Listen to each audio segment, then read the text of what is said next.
One of the things I find most interesting when two explorers get together is we sort of trade stories. This is Life's Tough, but Explorers Are Tougher. I'm your host, Richard Wiese. I love the outdoors. I always have, and I always will. I've heard stories that would make the hair on the back of your neck stand up. Explorers are the type of people who walk in space, go to the bottom of the ocean, and stand on the highest summits. Scratch the surface of any explorer, and you'll find they're all storytellers. This show is about their tales.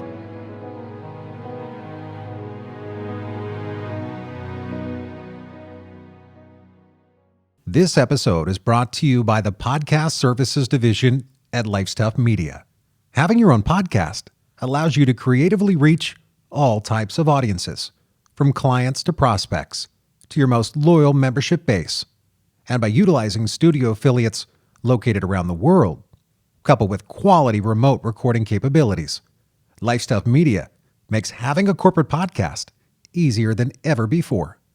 Contact us for a no-obligation consultation at info@lifestuff.com or visit lifestuff.com to learn more.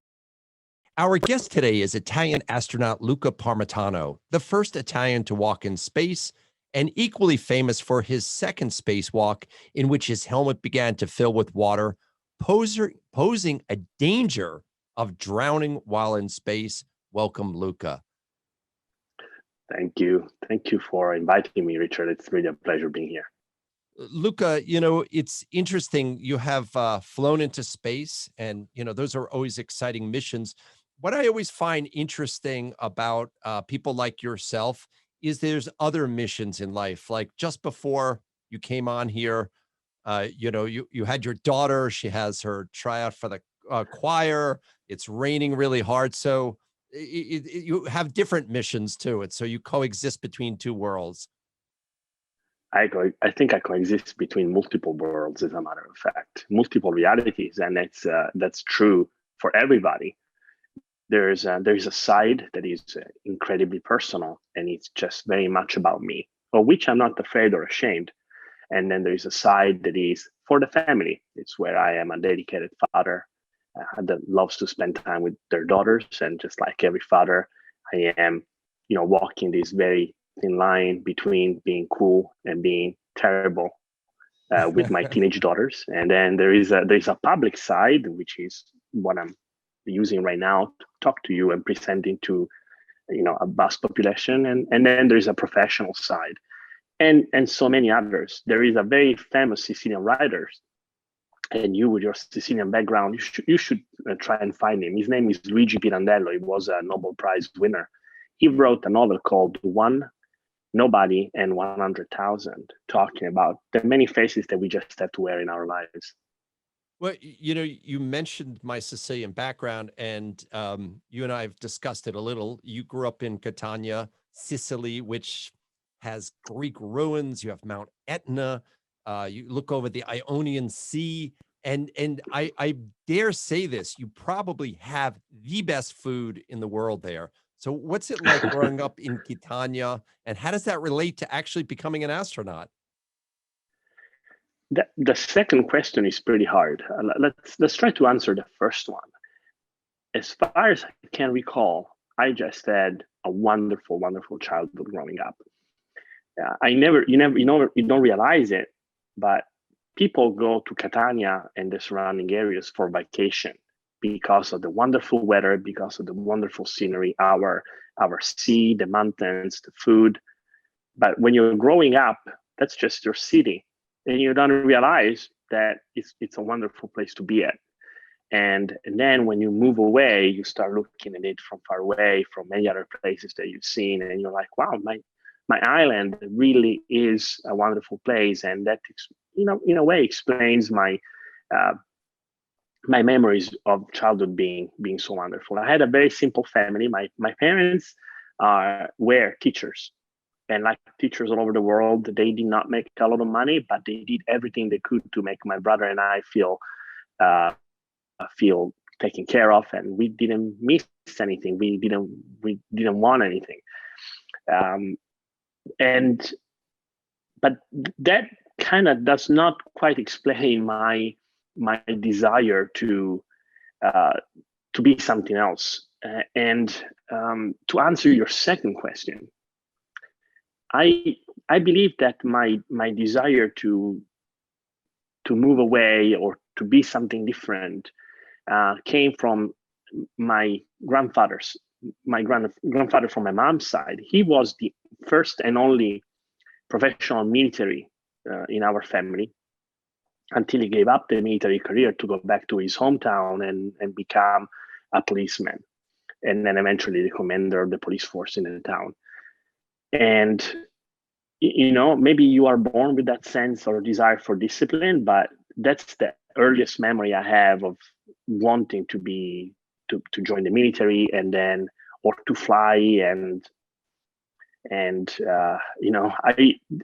hard to relate. It's hard to relate my career to growing up in Sicily. I think I just had it in me that's what I wanted. Well, it's interesting because let's face it, everybody is from someplace. And, is there ever the perfect place to grow up to do anything, right? I suppose some of the earlier astronauts, they all lived either in Houston or in Florida, and they all lived in close proximity. So you knew other astronauts or you knew their families. But was there sort of a moment when do you remember your earliest space moments? For me, it really was the Apollo missions. You're younger than me. So what was your first space sort of memories? So I've tried to think about that. So it's kind of interesting. So in a way, being in Sicily is as far away as you can be from a professional world like the one of astronauts. There was nothing in Catania, in the periphery of Europe and really of Italy, that would take me to space. So I think that what my earliest memory and connection to space is TV and the space shuttle. I just remember that growing up with Japanese cartoons about space and space battles and space monsters, space invasions, and aliens and robots. In my childhood fantasies, the world of spacefaring of the anime and the first space shuttle missions that were happening as I was growing up, and even the collective memory of the Apollo missions, they were all one big reality mixed with fantasy. And I know that because one of my very earliest memories was when I was learning to swim between 3 and 4 years old. And I was in a swimming pool. I remember that my big brother, he was already swimming in a big boys pool, and I was in the kiddie pool. And I remember this very, very, very clearly because I wanted to learn how to dive like my brother. And there was this trainer. It was a young, maybe a young teenager, and she wanted to break the ice with these kids, 3, 4 years old, all in the kiddie pools. And what's the easiest thing to ask a bunch of kids? Hey, what do you want to be when you grow up? And there is always the one that wants to be a firefighter. There's the one that wants to be a doctor. And I remember that I said, I want to be an astronaut when I grow up. Now I might as well have replied, I want to be Spider-Man. It was exactly in the same fantasy world, but that's the first time I said I want to be an astronaut. And then I remember that growing up, there was one definite moment when I was already, in school, maybe 7 or 8 years old or 9, when I understood for the first time that we had been to the moon, but we were not on the moon at that moment. I just assumed that people were going to the moon with the space shuttle and were walking on the moon. And there was this moment, this haha moment where I realized, hey, we only been there 6 times a long time ago. I wasn't even born and we're not there anymore. But at the same time, I thought this must be the coolest job that you could ever have growing up. So So space was there in the environment, in the air, in the minds of people as this amazing, amazing place. And then in my life, it disappeared for many years because, again, I grew up in Sicily and my parents were teachers. And so, like many other kids, I thought, hey, I'm going to be a teacher one day, which in a way I am. But being an astronaut was truly, truly a dream. You know, I'm not sure if you realize this, but the first astronaut born in Italy was actually Michael Collins, who was born in Rome, who, you know, unfortunately just passed away. Do you have in your career, did you ever talk to any of those Apollo guys or Gemini guys and sort of compare notes? I have. I have. It is one of my fondest stories because I talked to Collins from space, from orbit. He was a mission control center, and we were celebrating because we launched on the anniversary of the 50th anniversary of the moon landing on July 20th of 2019. So exactly 50 years after the moon landing. So we got a chance to talk to Collins, but that was from far away.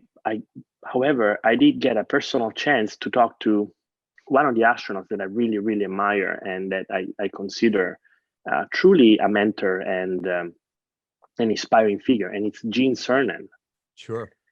I met Gene Cernan just really briefly at the clinic, at the flight clinic, where we were both getting our physical one day, and we just crossed, and I was like, "Holy smokes, that's Gene Cernan!" And I just stood up and I said, "Sir, I don't want a selfie. I just want to introduce myself because I just want you to know that I am incredibly honored just to be in your presence." And I just told him that, and he was very appreciative of the fact that I was not invasive at all. And then imagine when 2 years later, I found myself sitting at the same table at a conference about space flight and spacewalks. I was in a conference table sitting next to Gene Cernan and next to the first Russian to ever perform an EVA, first person ever. I was next to Alexei Leonov, Tom Stafford, who was the commander of the Apollo Soyuz mission, Gene Cernan, and spacewalk legend Chris Cassidy, who's also one of my good friends. And I was sitting at this table in a conference, like, what am I doing among these legends? But then, after the conference, after I told the story about, being in space and doing the spacewalk and surviving probably one of the most complex accidents ever in spacewalking, imagine when Gene came to me and he's like, "Hey, Luca, that was an incredible story. Can I take a selfie with you?" And I was just, okay, I think that was probably the highlight of my career as an astronaut, when an Apollo Great astronaut moment. asked to, You know, when an Apollo that's astronaut. why I find life sometimes is so strange. I've told this story to people lots of times. I'm old enough to remember the Apollo 8 mission, and I got a telescope from this department store called Sears, and it was around Christmas time. And I used to look through there, and I used to think, if I look just hard enough, I'll see the spacecraft, going around the moon. I didn't have a sense of perspective of size and distance. And then I have met those people. I've met Michael Collins, and now I've met like 9 Apollo astronauts. And Wow. for you, because you're in many respects doing way more complicated things that they are scientifically, but you have to have an admiration for those guys because the simplicity of what they had, and just they had to be really pilots. They had to be pilots in space. It was not so automated. And when you hear Neil Armstrong in his last moment maneuver over rocks, or you hear about Al Warden, who just passed away this year as well, navigating by the stars on the way home, I mean, it gives you goosebumps. I read a lot of books about those guys, biography, autobiographies, the incredible Man on the Moon book by Andy Weir. I believe that all that those guys just, they were selected among test pilots because really it was really an ultimate test flight, and my admiration towards them is infinite, especially now that I have experienced some of the emotions and the complexities of spaceflight. To imagine that they did it with 1/10 of the computing power of a telephone that we have today it's almost unbelievable. Yeah, it really is. Those guys, I always think of them, I think a lot of people think of them as world heroes because NASA, everybody felt like they were part of during that time period. So how were you eventually selected for the astronaut for ESA, which is the European Space Agency? So how did that selection process happen? So this is a great story because right now we are having a selection for the new class of astronauts that will join the European Space Agency. So if any of them are listening, it's maybe it will inspire them. But so to me, growing up in the 80s and the 90s, I just had this idea that, hey, you want to be an astronaut, you have to be like Neil Armstrong and Buzz Aldrin and Test Michael pilots. Collins. You have to be a test pilot. And I was like, well, I would love to fly, and I would love to fly fast, and I would love to fly low, and I would love to fly high. So I'm gonna try out for the Italian Airforce Academy because that's the way to become a pilot, right? So I didn't know that in Italy it's not like in the US where you apply and you have a letter of recommendation, and then you go to the Air Force Academy, which is like a huge college in Colorado. But in Italy, the Air Force Academy is sized for Italy. So we have about maybe 80 cadets per year, and about 10 times the number apply, or actually 100 times, because we have about 8,000 applications every year, and you go through a selection process that lasts about eight months. It's pretty tough, but as soon as I finished high school, I applied, and I got in, and we were all surprised. We were like, "Wow, that great, cool." So, and I went to the Air Force Academy, which is a 4-year college, and then I actually was transferred to the United States, to not too far away from where we are. I'm in Houston right now, and the flight school I went to is in Wichita Falls. It's called Sheppard Air Force Base. Very famous among the pilots world because it's probably one of the best schools in the world to get your wings. After that, I became a fighter pilot. I went back to Italy. I flew as a fighter pilot for 7 years. And then I had 2 options in my career. 3 options. One, I could stay a fighter pilot and go through the whole chain, until I became a squadron commander, wing commander, and so on. The second option was to try for the aerobatic team. Italy has a very famous aerobatic team, the Frecce Tricolori, very celebrated. They do beautiful aerobatics, and it's a super cool team. And I had the chance to join them, but what I really wanted to do was be a test pilot, because hey, that's the road to become an astronaut. And if you don't, you're a test pilot, which would be awesome. You get to fly a little bit of everything.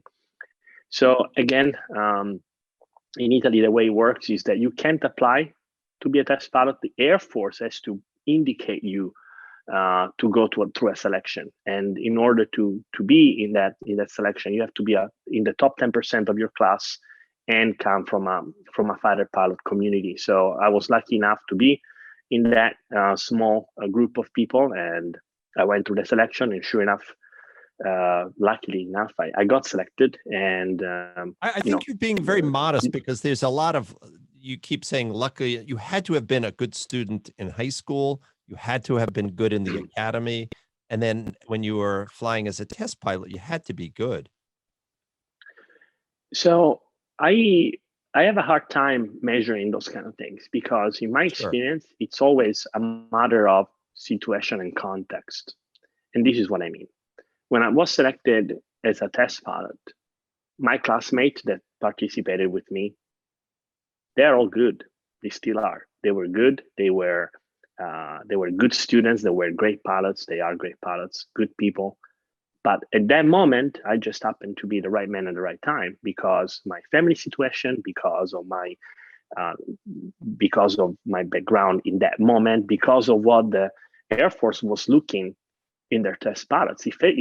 Let's say that they had been looking for a specific qualification that was only for Eurofighter or Typhoon drivers, then if they were looking for that kind of specification, then I would not have been the right candidate. But at that moment, with the amount of training I'd had and the right airplane and the right missions and everything coming together, I just was the right guy. So a little bit is part of just trying to be the best of what you can be, but a lot of it is just context. And the exact same thing I'm going to say, it's for becoming an astronaut. As soon as I got my test pilot certificate, and I thought this is the best place I can be. I'm a test pilot. I'm flying anything from helicopters to cargos to fighters. And then ESA came out with a selection, and I thought, okay, wow, a selection for astronauts. And my first thought was, I am the youngest, the newest test pilot in my squadron. There's no way they're going to select me. So why try? That was my very first thought. And I told my friends, I'm like, no, this is not the right time for me. I'm too young. I don't have enough experience. I should just wait for the next selection when I have more experience and I'm more competitive. And, my good friends were like, okay, if that's what you say, fine. And but none of them was really supportive of that motivation. And then one morning, this is one of those pivoting moments. I was having coffee with my current squadron commander, the chief of the test pilot squadron, so the most experienced test pilot in the squadron. I was having coffee with him, and he looks at me. He's like, "So you're going? You said that you wanted to be an astronaut. Have you applied for the selection?" And I'm like, no, sir. I'm the youngest one in the squadron, so I don't think I have a chance. And he's like, well, if you don't apply, you certainly don't have a chance. Yeah, that's you true. should apply anyway. And then I was like, well, it was the pivoting moment. It's like, well, if my squadron commander thinks that I can, then I probably should. And that was it. So then that same day, I did the whole application online and got all the certificates and all the papers. And over the course of a couple of days, I put all the package together and then send it in. And then almost exactly a year later, I was being introduced to the public as one of the newest astronauts of the 2009 classes. But how did you find out? There's got to be either a phone call or a letter or an email. I mean, that's one of those moments you stare or you just feel numb. So around a year later, after making it all the way to the final interview, we knew that there were 10 of us and that they were going to announce 4 to 6 candidates. So I had between 40 and 60% chances of being that astronaut. Wow. At that time, I was in an exchange with the French Air Force. I was working for the French Air Force at their test center in southern France. And about a week before they were going to announce the new astronauts, I was in Finland. And I got an exchange text message with one other candidate. And his name is Andy Mogensen. And I was in Finland, he was in the UK, and we exchanged his text like, Luca, have you heard anything? And I'm like, we had met at the medical. And I was like, I haven't heard anything. I think I'm out. I mean, this is 10 days. They said they're going to announce the candidates on May 20th. This is May 10th, and I haven't gotten anything. I had, my cell phone is always on 24/7. My emails, I'm checking almost obsessively, and I haven't heard anything. I mean, I think I'm out. And Andy's like, I think I'm out too. I haven't heard anything. And then it's a week later, the May 20th must have been like a Wednesday, and I had the weekend before that I'm so demoralized. I'm like, I did my best, close. and it just so close, and yet so far, so close. And I'm just trying to think of a way to go on, with my test flying career. I'm like, this is still a great job. I still know what I'm doing. And it's Monday. I'm in France with my family, and it's 9:00, 3 days before the announcement, and I get a phone call. And I look at the phone, and it's a French number calling me, and the headquarters is in Paris. So I look at the phone, and I must have stared at it for like 10 seconds before replying, before answering. This is 9:00 in the evening on Monday. Again, remember, they are announcing on Wednesday, and it's Monday night, 9:00. I answer the phone, and it's Mr. Kronthaler, who was one of the directors of ESA, who had interviewed me for the last interview. And he said, "Hey, this is Kronthaler, Luca." Yeah, talking to him. "How are you doing?" And I replied, "It depends on what you tell me in the next 5 seconds." And he said, "Well, do you think you can make it to Paris next Wednesday?" And my reaction is that I started crying.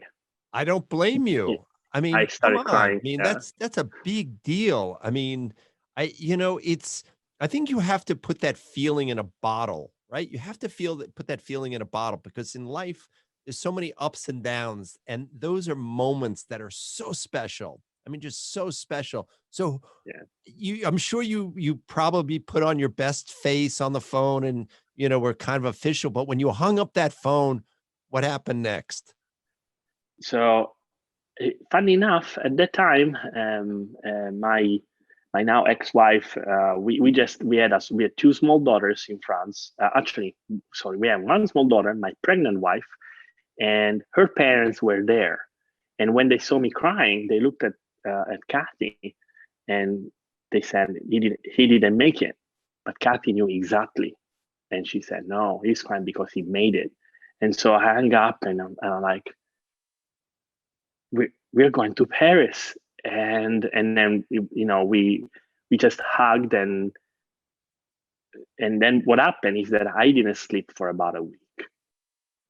I mean, it's because the realization of, again, you mentioned looking at the TV and seeing astronauts and cosmonauts, and suddenly you're going to be one of them. And then, I guess, you go through the training, and then at some point it's announced that you're going to be the first Italian to walk in space, which maybe is not as good as being on the World Cup soccer team in Italy, but that's pretty close. Well, maybe not for an Italian, but for me, it was a lot more than being on the national soccer team. Because, first of all, I'm not a big fan of soccer, but mostly because as a space enthusiast, and because of the way I grew up, what is the image for some kid growing up in the 80s? What is the first image that you have of when you think of astronauts? Well, it's those spacewalking guys around the space shuttle, because that was the thing at the time. The biggest thing, the biggest news, the best machines available was the U.S. space shuttle, and the astronauts doing spacewalk around it is what are astronauts in your mind. So at one point in around 2012, NASA did assign me together with a very experienced astronaut, Chris Cassidy, that I was mentioning, that we were going to perform 2 spacewalks for repairs and the reconfiguration of the space station, and only one that was going to be reality. I was going to be I was going to perform an EVA, an extravehicular activity, and we had a special training, and then it was going to be, and just the excitement of having that opportunity is beyond description, really, because just the way the announcement that I was going to be an astronaut was a life-changing moment. The idea of being a spacewalker was a career opportunity and an incredible professional achievement. And the first from your country. So I really want to stress this fact, because it comes up quite a bit. Of any astronauts I've met, I've never seen any of them, and hopefully including myself, actually talking about the records. Well, none of them. Do know some. I actually do know some, but still, this got to be national pride. I mean, you call up your parents, or you say, "Hey, I'm going to walk in space," and you come to realize no one from your country ever has. I'm not saying you would brag about it, but it's still a historic fact and a mantle that you will always be forever the first Italian to walk in space. It is true, and it lasts for a little bit, but the thing is that there is always going to be a first, right? Sure. There's always going to be the new first, because if there was the first Italian to walk in space, then there is going to be the first woman to go to the space station, and then she's going to be the first woman and Italian to walk in space. So there's always going to be a new first. So to modern astronauts, my classmates, the newer guys that I met in the past 10 years, we really don't talk about it. We talk about ideas and about what we can do rather than what we have done.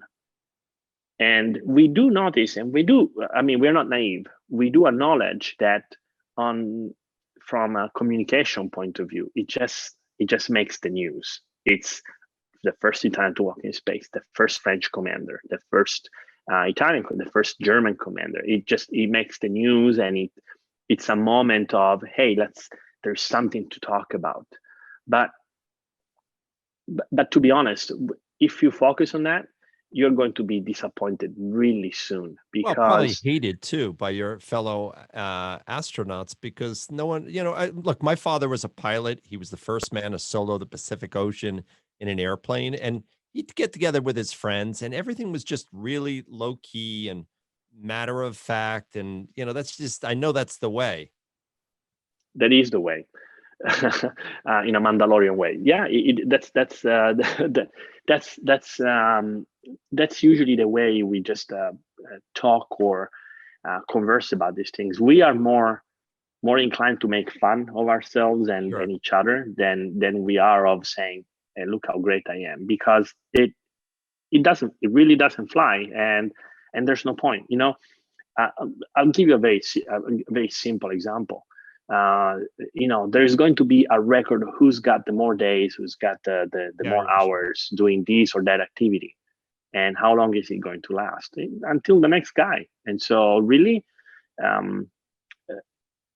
it's a lot better, and it works a lot better if you make it about the next guy.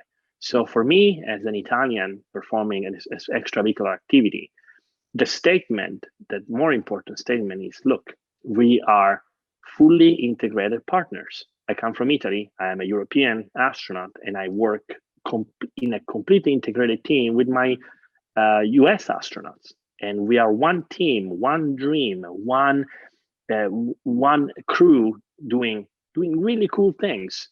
And then, when my colleague Thomas Pesquet went up in orbit and I was his crew support, it was about him. And I'm mentioning him because last week, that's exactly what we did. He just flew up and I was his crew support, and I'm looking forward to him breaking as many records as he can, because we do that as a team.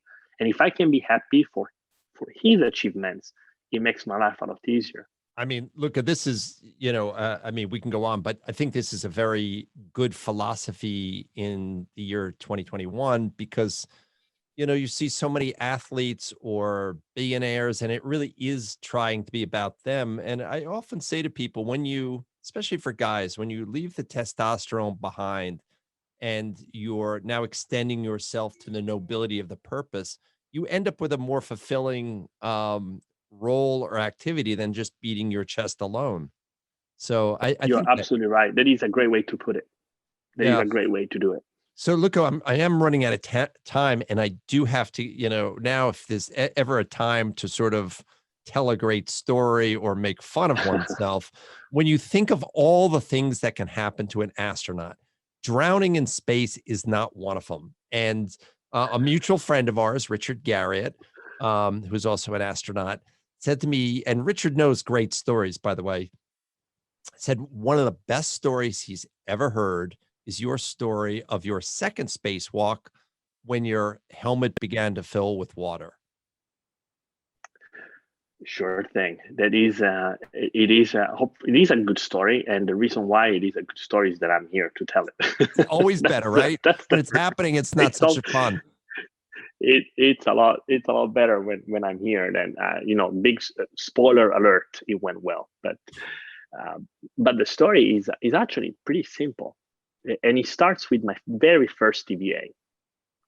And I'll try to make it short because I know you're running out of time. But basically, on my first TVA, once Chris and I came back from a very, very successful TVA, we'd repressed the airlock, and my helmet fogged up completely. And when we took the helmet a couple of minutes later, I had my comm cap, the one that we call the Snoopy cap, was completely drenched. And Karen is like, Luca, how did you get so much? How did you sweat so much? How did you get so much water and so much fog? And I'm like, you know what? I think my water bottle, the one that we wear inside the suit, I think it might have leaked during repress. And silly me, I'm a rookie. I'm a rookie astronaut and I'm a rookie spacewalker. I just didn't even realize it. Ha ha ha. And Chris is like, yeah, that's possible. And so we completely dismissed this first incident. We just replaced the water bottle. We said, it's probably a damaged bike bottle. So we threw it away. And a week later, July 16th, we were going back outside. And I was going out first. I was going to be leading the EVA. It was going to be awesome. And so my first task was to lay out some cables, which may sound mundane, but if you can imagine a bunch of snakes moving around because they have a life of their own, it is not easy. So that was my first task. And then I got to my second task, and Chris and I were like 40 minutes ahead of our schedule. So we were like, we are rocking. We are a great team. And my second task was actually to do a test, to do a capability test. The ground asked me to wedge myself into a very tight space to see if you can perform some maintenance tasks. So I wedged myself in there, and I was talking. I was like, yeah, I can do this motion. I can do this. I can do that. It's all good. And then after we did this test, I pushed myself back out, and in doing the motion, I felt water in the back of my head. And that surprised me because you're not, you can sweat and there can be a little bit of water inside a little bit of humidity, but not what I felt. So I told the ground. Mind it, I did not say, Houston, I got a problem. That I'm very proud of that. I told Shane Kimbrough, who is currently in orbit, I said, Shane, I just FYI, for your information, I feel some water in the helmet. And there have been instances where you have some water return in the helmet, and it's never been problematic. But then we started talking about it because I felt this feel like a lot more water than a little bit of return. And for about 20 minutes, we kept going back and forth. Okay, is it coming from your water bottle? I'm like, nope, I sucked it dry, and there's no more water in there. It's not coming from the bottle. And then Chris came by from where he was, and he started looking. He's like, yeah, I see the water. It's on the side of your head. I'm like, yeah, I feel it creeping, and now I feel it covering my bald noggin.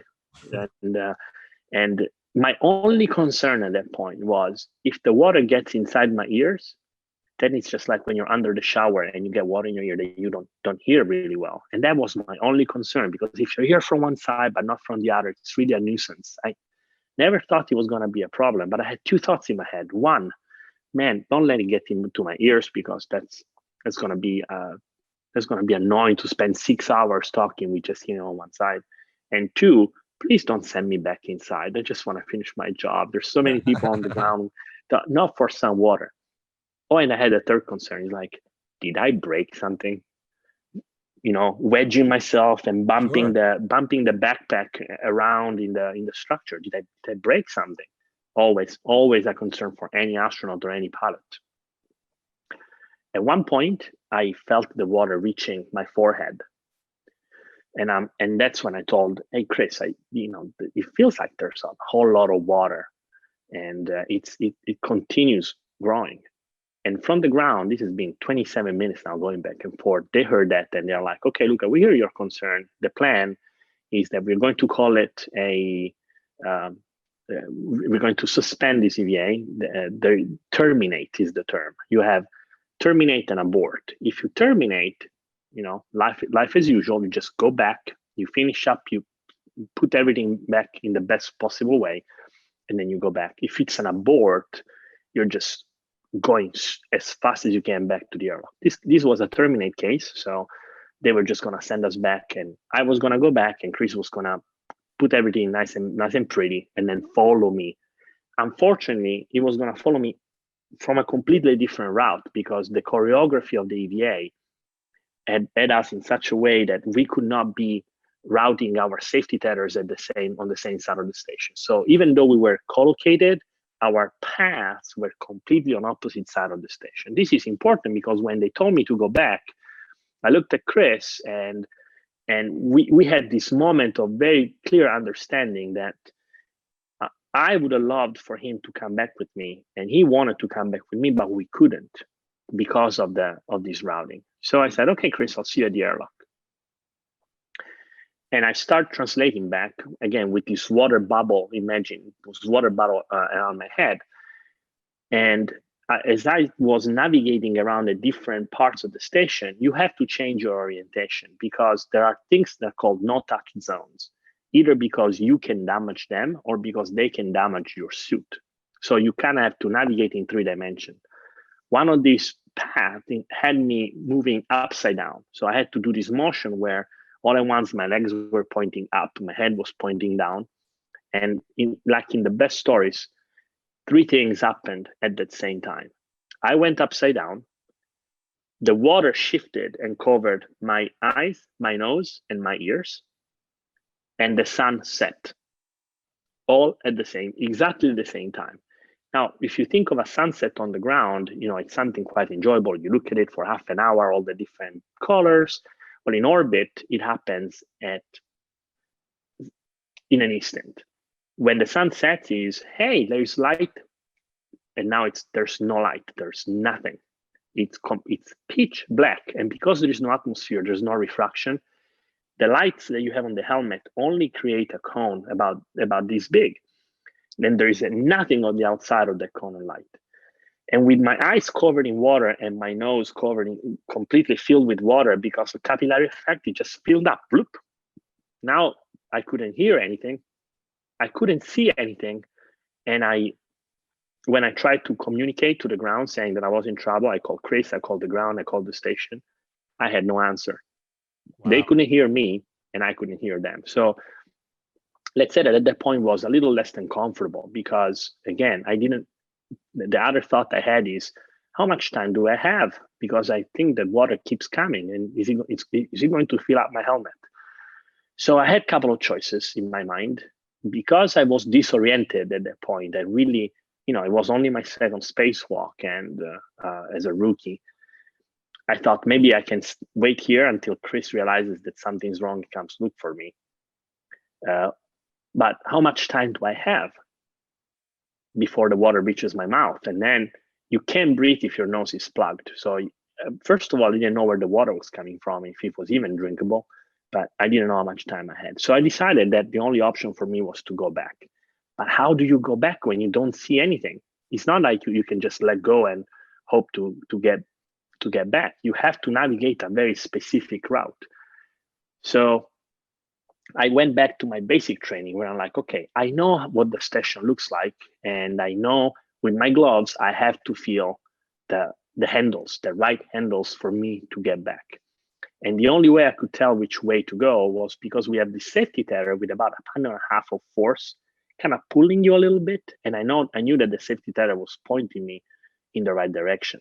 The problem with the safety tether is that it's a metallic cable. If you get wrapped around it, you are really, really in trouble. So you have to be careful about how you manage it. So anyway, that from that moment starts 8 minutes where I am constantly talking to the ground, telling them, this is where I think I am, and this is what I think I'm doing. And the ground hears nothing. So they have no idea that I'm in trouble. Until about 7 minutes later, when I finally navigate myself completely in the blind to the airlock. And now I have a direct line of sight with the ground, and they hear this communication. I'm at the airlock, pause. There's a lot of water. That's the first sentence that they hear. And I didn't even remember saying that. I found out that I said that about 6 months later when I heard the recording, because it was very unusual of me to say something like that, because to me, it doesn't make a lot of sense. It doesn't communicate any information. But I guess that at that point, it was something that was really not only on my head, but in my head, that, this is not normal. This is bad.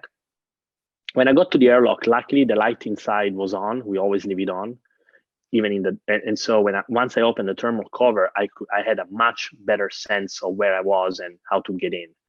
So I got myself in, and then Chris, a couple of minutes later, at the speed of light, he came in, he came inside, he checked everything, closed the door, the hatch of the airlock. And Karen Nyberg, our IV intravehicular astronaut, she started repressurizing, and I had to do all the motions by memory, because there are things that you have to do. You have to touch your umbilical, you have to flip some switches, and I couldn't hear any of the instructions. So I was just doing it based on my training. And then there was this repressurization. And when you repressurize a little bit, when you're landing from an airplane, your ears start popping, but I couldn't pop them because I had water in my nose. And when I tried to plug it using our little Valsalva system, it sheared off. It was so full with water, so wet, that I have this image of it shearing off and floating in front of my eyes. So I had this terrible pain in my ears. I could not hear anything because of that. And I kept telling Karen, slow down, because of the pain in my ears, but she couldn't hear me. Nobody could hear me. And then I felt Chris squeezing my glove. What I didn't know is that the ground was calling me, constantly saying, Luca, how are you? Luca, what's the situation? Luca, report. And I couldn't hear anything. They couldn't hear me. And then when Chris squeezed my glove, I just, when you squeeze somebody's hand, what are you going to do? You squeeze back. And Chris managed to look at me through his helmet and said to the ground, Luca is fine. He's miserable. He looks miserable, but he's fine. And that was pretty much it. That's what it was. I was just standing still, because anytime I moved, the water would slosh and get into other places, very uncomfortable. But I remember that when finally the repressurization was open, they opened the hatch, I saw the faces of Karen and the other crew members, and the look on their face was so worried that I got emotional, because I could feel how much they cared. And then, a few minutes later, they're finally putting in position, and they were able to remove the helmet. And we found probably 1.5 pounds of water in the helmet, which it's a lot of water when you consider how small the helmet is. And but once the helmet was taken off, they started asking the ground, "Hey, how is Luca?" And I could hear them, and now they could hear me. And I said, "Hey, I'm still alive, and you can ask me directly." I just quipped it, because that was it. That was over. The situation was over. And when you go back and think about it, to me, that day was actually a very good day, because we discovered a few things. First of all, we discovered why the helmet got flooded, and now that's not going to happen again. And then we found out that the training that we get really is great training, because it helps you not only solve contingencies that you have a checklist to follow, but also those emergencies where you don't. And thirdly, I really realized that both the ground crew and the space crews they're just made up about very good people that care and that will do anything they can to get you out of a tight spot. So, here I am telling the story many years later, and I still think it was a very good day. Yeah, I mean, it's incredible. And, beyond the great story that I'm sure you've regaled many times, what it does bring to mind for me is the importance of an apprenticeship of skills, because I see this in mountaineering all the time. People have the money to go to Mount Everest. And I always say to people that you have to be so, you have to have done activities so many times. It's like tying your shoe. I could be half asleep, I could be unconscious, and somehow my fingers would tie a shoelace because I've done it so many times. And I think that that is very much the test pilot mentality, um, and really astronaut mentality is you go through a lot of training, and then you slow down your head even during an emergency to think, okay, let me methodically think what I have to do. And that really speaks so much to a tradition of space travel, that guys are always trying to figure things out and they're problem solvers. Absolutely. One thing that I always tell people and cadets or students is you cannot first solve one problem at a time, and secondly, focus on the solution, not on the problem. So at that moment in time, I didn't know where the water was coming from. I had no idea. And honestly, I didn't care. I just wanted to solve the problem, which was get back to the airlock. That's what I need to do. What's the next thing I can do? Maybe I can open the valve that we have on the side of the helmet, which will create a flow of air. But then you have air coming out. Or I have a bigger valve on the center, but if I open that one, the emergency oxygen comes on and you cannot close it. And so you create a bigger problem.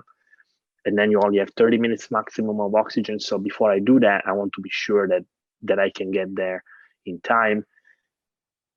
There was one other silly thought that was in the back of my head, kind of on the backside. And it was, the funny part is like, I really don't want to be the Italian astronaut that drowned in space, because that's not going to look good. So that, That's great. Hey, Luca, I just want to thank you for coming on with me today. And excuse me, what I really enjoyed is not as much that you're a great astronaut or test pilot, because you really are, but it's really the spirit of how you conduct your life that, from my perspective, has been the most inspiring.